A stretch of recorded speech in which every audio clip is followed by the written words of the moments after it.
Hello friends, today we will learn about Born Lande equation.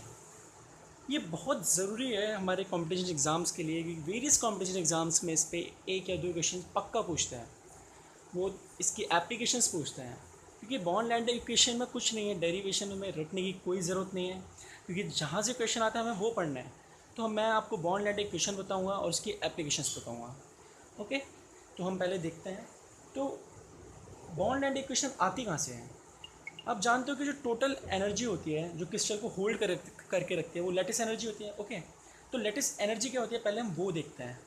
U is equals to minus N naught A Z plus Z minus E square over are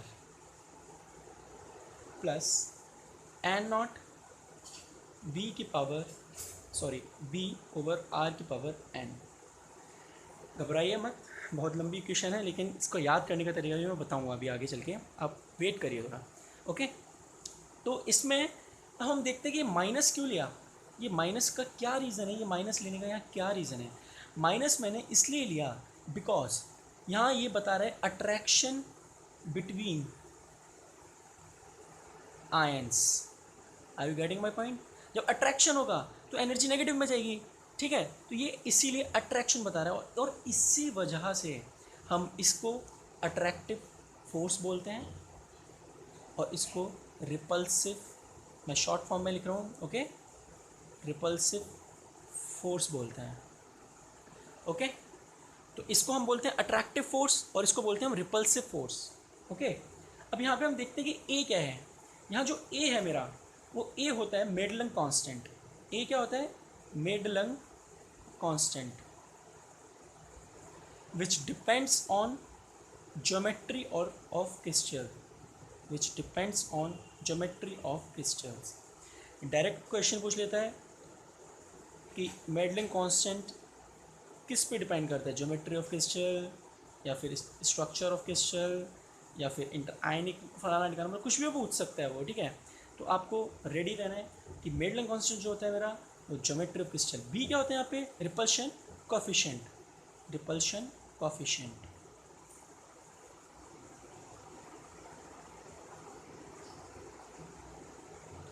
which depends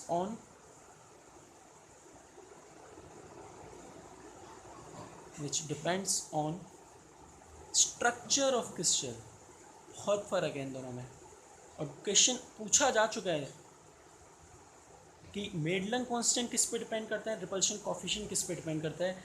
ये दोनों question पूछे जा चुके हैं।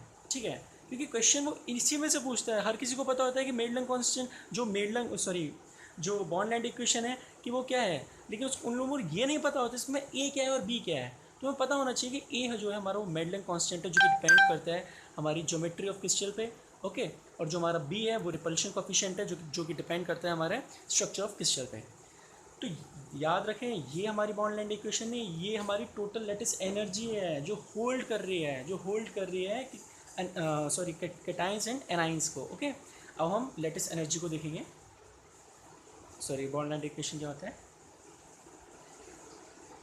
तो born-land equation at equilibrium, जब हम equilibrium में पहुंच जाते हैं, at equilibrium D you over D R zero होता है। ओके, जब हम इसको डिफ्रेंशिएट करते हैं उस वाली इक्वेशन को, बाई डिफ्रेंशिएटिंग, तो we get u is equals to minus N naught A Z plus Z minus E square over R naught, क्योंकि at equilibrium R is equals to R naught मान लेते हैं हम।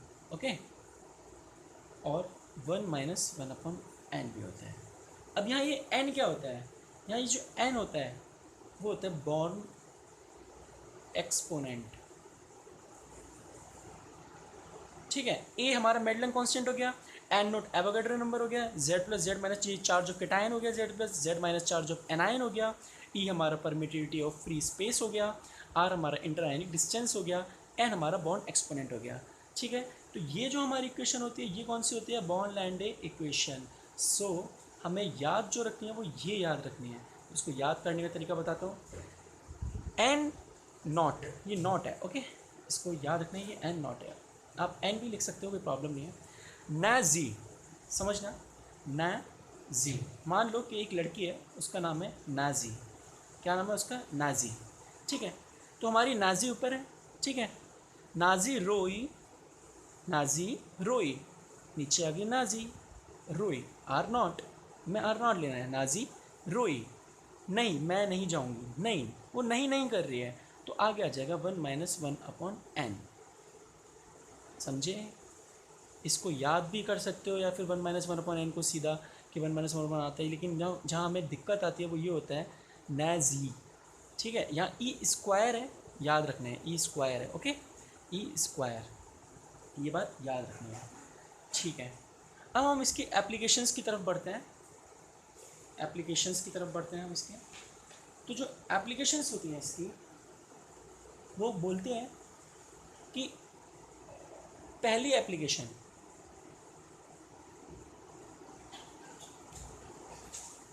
फर्स्ट एप्लीकेशन कि U is inversely proportional to interionic distance. आप देख सकते हो, आप बिल्कुल देख सकते हो कि जो मेरा U होता है वो इन्वर्सली प्रोपोर्शनल होता है R0 से। तो बहुत पॉपुलर क्वेश्चंस बनते हैं इससे। अगर मान लो वो आपको दे दे कि LIF और CSI में से बताओ किसकी लैटिस एनर्जी ज़्यादा होगी, तो LIF जो है, F पे size small, F negative, Li positive pay size small, तो इसका जो साइज़ होगा इससे तो स्मॉल ही होगा, समझ रहे हो, क्योंकि I नेगेटिव बड़ा है, पीरियोडिक टेबल में नीचे आता है पीरियड्स में, उसमें ग्रुप्स में, ठीक है, और CS भी नीचे आता है, तो ग्रुप बड़ा है इनका, जो ग्रुप बड़ा है तो इनके इंटरआयनिक डिस्टेंस बड़े होंगे। Okay, are you getting my point? तो इनके इंटरआयनिक डिस्टेंस बड़े होंगे, तो फिर किसकी ज़्यादा हो गई? CSI की ज़्यादा हो गई, इंटरआयनिक डिस्टेंस की ज़्यादा हो गया, तो इसकी लैटिस एनर्जी भी कम होती है, जो कि बराबर होती है -5 to 7। ये थियोरेटिकल एक्सपेरिमेंटल डेटा है, सॉरी एक्सपेरिमेंटल डेटा है, तो जो कि प्रूव करता है कि हमारे लैटिस एनर्जी इन्वर्सली प्रोपोर्शनल होता है इंटरआयनिक डिस्टेंस की। ओके, सेकंड इसका होता है एप्लीकेशन U इंटर, बोले तो lattice energy is directly proportional two plus and Z minus. Okay, तो ये बहुत बड़ी एप्लीकेशन है, ये दोनों बहुत बड़ी एप्लीकेशन है। डायरेक्ट क्वेश्चन पूछता है, हमेशा याद रखना, डायरेक्टली क्वेश्चन आता है इस पे से। अब इसको भी मैं प्रूव करके दिखाऊंगा कि जैसे अगर मान लीजिए वो तुमसे क्वेश्चन पूछता है कि LIF, ठीक है, एंड MgO, इन दोनों के बीच में बताइए लैटिस एनर्जी किसकी ज़्यादा है। तो हम LIF में जब हम देखते हैं तो Z प्लस Li पॉजिटिव होगा, ठीक है, Li पॉजिटिव होगा और F नेगेटिव होगा, तो कितना हो गया? 2 आयन हो गए, Mg2+, सॉरी आयन नहीं, चार्ज, और O2 नेगेटिव, तो यहाँ कितना चार्ज हो गया? 4। तो चार्ज किसका ज़्यादा है? इसका, MgO का, ठीक है, MgO का चार्ज ज़्यादा है, 4 है, LIF का कम है, 2 है, तो इसका मतलब किसकी लैटिस एनर्जी ज़्यादा होनी चाहिए? ऑब्वियसली MgO की, और होती भी है, -3993 होती है इसकी, और इसकी -1004, जो कि एक्सपेरिमेंटल डाटा है। ओके, तो ये लैटिस एनर्जी की एप्लीकेशंस थी, बहुत इंपॉर्टेंट होता है। मैं अगर आपको बोलूँ तो क्वेश्चंस जो होता है वो सिर्फ यहीं से ही पूछा जाता है, इनकी एप्लीकेशंस से, ठीक है। तो इसको हमेशा याद रखें कि जो हमारा लैटिस एनर्जी होता है inversely proportional to interionic distance होता है, and lattice energy is directly proportional to charge of cation and anion होता है, ठीक है। इससे हम ये भी बताते हैं, वो ये भी पूछ सकता है कि कौन सा कंपाउंड है जो जल्दी टूटेगा, तो जल्दी कौन सा टूटेगा? जिसकी लैटिस एनर्जी कम होगी।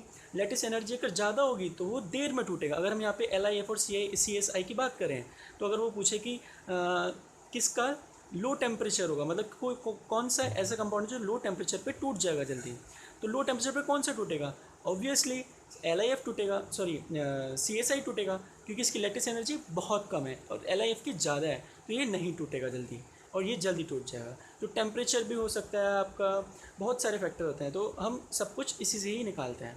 Okay, so this was born land equation, and thank you.